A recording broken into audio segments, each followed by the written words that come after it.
Welcome back to another video, y'all. In today's topic, we're gonna be kind of covering a little bit how to fix your addictions and how to deal with them properly, and also some things that might be able to help you get past that.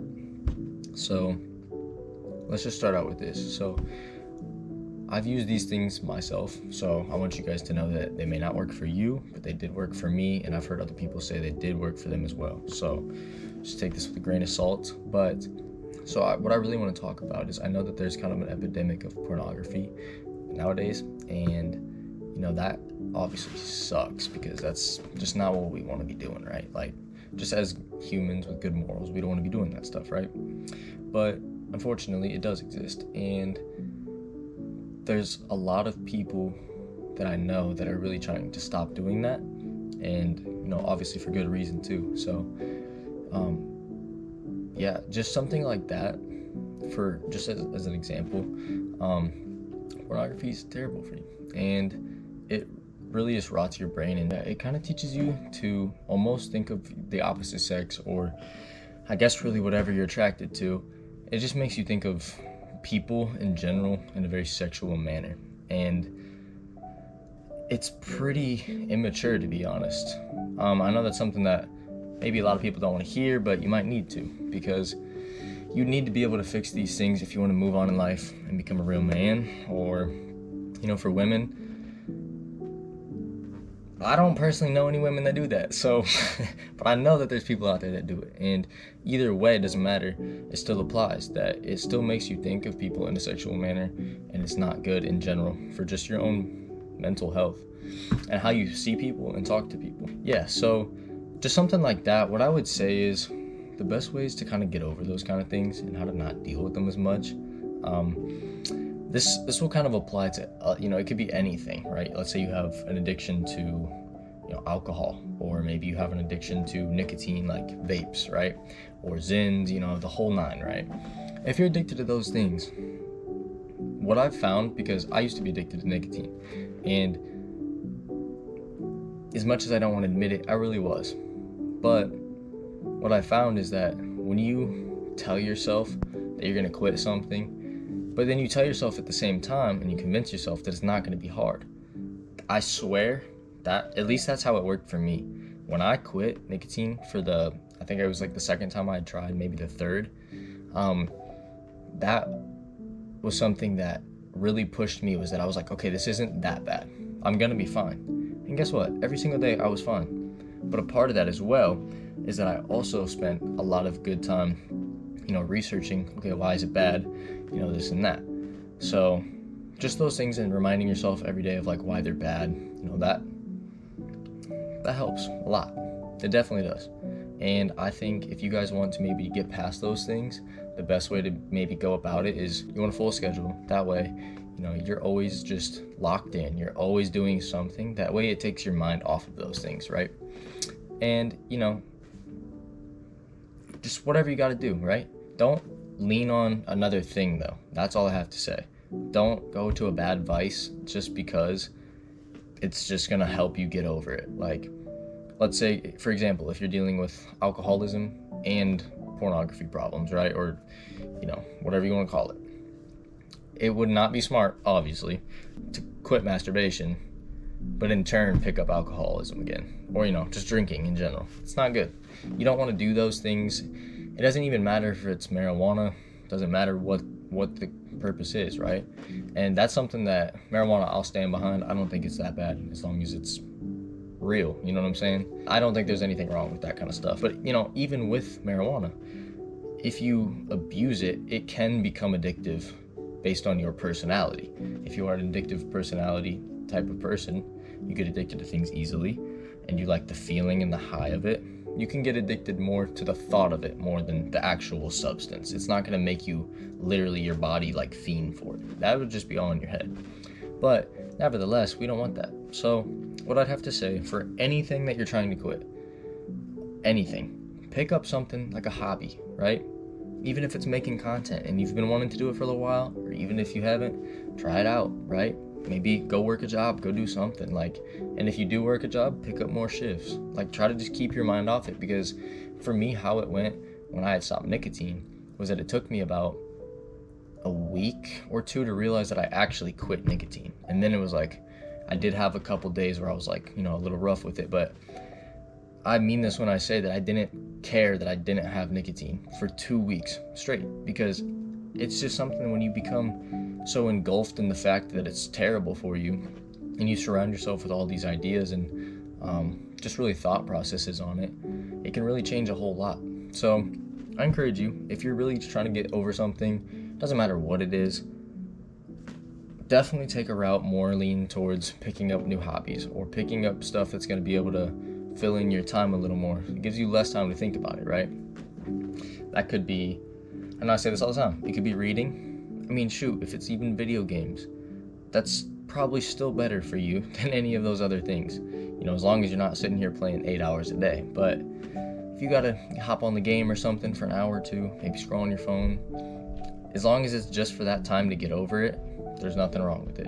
It's as long as you know when to put it down. As far as it is with, quitting any of those types of things, it's definitely super important to keep yourself occupied and keep your mind off of it. And, if you're not someone who has full control over their brain and what they think, which tends to be a lot of people, I know I'm not even fully there. So even someone like myself, that's just a good way to get your mind off of it, because you can't tell your mind not to think of it.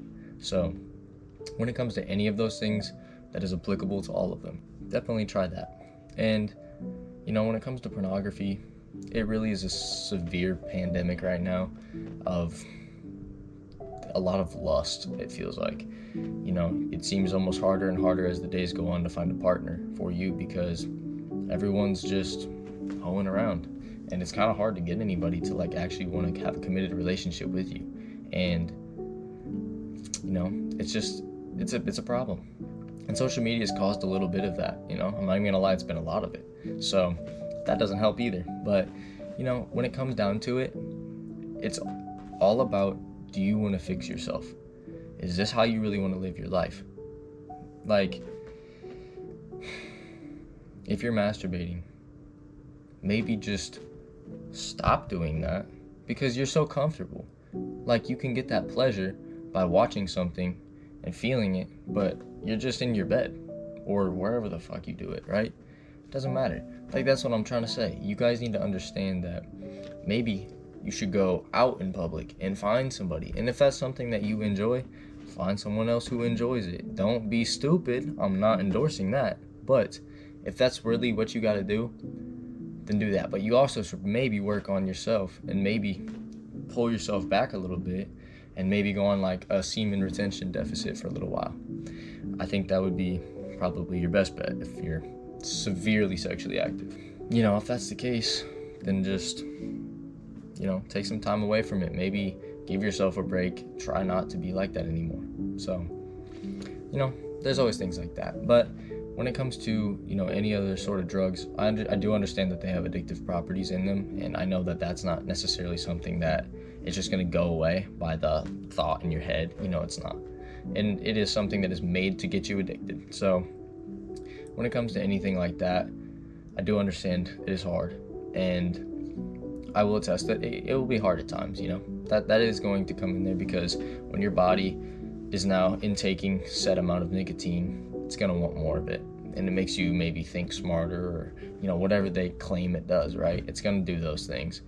And then your body becomes reliable on it and dependent. So then when you don't act that way, your brain immediately starts thinking, hey, maybe it's because you don't have this. So then you get yourself worked up, and then you think you need it. And that's with anything. It's not necessarily just nicotine, but anything with addictive chemicals in it and properties. So say all that to say, if you guys really want to make a stand and potentially just change your life and all that kind of stuff, I would say take it one step at a time. When it comes to, if you're trying to quit multiple things at once, I would just say take some time. Take one at a time. Wait till you're fully done with that, till you don't even think about it anymore. It's not even a thought in your mind, right? Wait till that point, and then you can start a new one. Whenever you're comfortable with, okay, I'm good without this now, I'm not scared that I'm about to lean on it again, then, you're good, I'd say. So, as someone like me who is trying to quit nicotine again, yes, again, that is something that I have been trying to figure out how to do it, and how do I channel how I did before? How do I quit? Because the health facts on it, you don't even want to know, is basically what I'm trying to say. It is terrible, and I know it's terrible, and I just know that I need to stop, because everything else in my diet kind of suffers from it. When I give myself that ability to hit nicotine, then it's like, oh, okay, well, now you can go eat whatever fast food you want, right? You can essentially do whatever you want, because there's nothing holding you back from, not doing that. You're like, oh, well, okay, it's justified because I do this. So then, oh, but when I stop this, then I'll stop this. No, don't do any of that. When you tell yourself you're gonna stop something, you need to be serious about it. You need to convince yourself that you're fully going to stop, because it's just not good for you. You know what I'm saying? So, yeah, take that as you will. But that being said, that's kind of all I had for you guys today. I just wanted to kind of talk over that. I know some people that are kind of maybe going through that. There's definitely people in the world that are going through it. So, if this maybe someone that needs to hear this, feel free to share it. But yeah, I really want y'all to just be the best versions of yourself that you can possibly be. I want myself to be the best version, which is why I document these videos. So if you guys need anything or need any advice, anything like that, don't be scared to reach out. You can hit me up on Instagram, on YouTube in the comments. I don't really care, however you guys please. So yeah, but if you guys enjoyed the video, make sure to drop a thumbs up. Subscribe too. Would be kind of nice, you know what I'm saying? Would be nice. Would help out the channel. But yeah, in all seriousness though, I love you guys. Thank you for tuning in. And oh, I forgot to update you. I broke my finger. It's a long story. But yeah, I broke this. Broke it right here on the MCP and fractured it. So unfortunately, your boy hasn't been going to the gym the past week, and it's not good. But I did go today, okay? So I want to hear it. I made sure I went, okay? Stay disciplined. So anyways, you guys, keep it smooth. I love you. Thank you for tuning in, and peace out.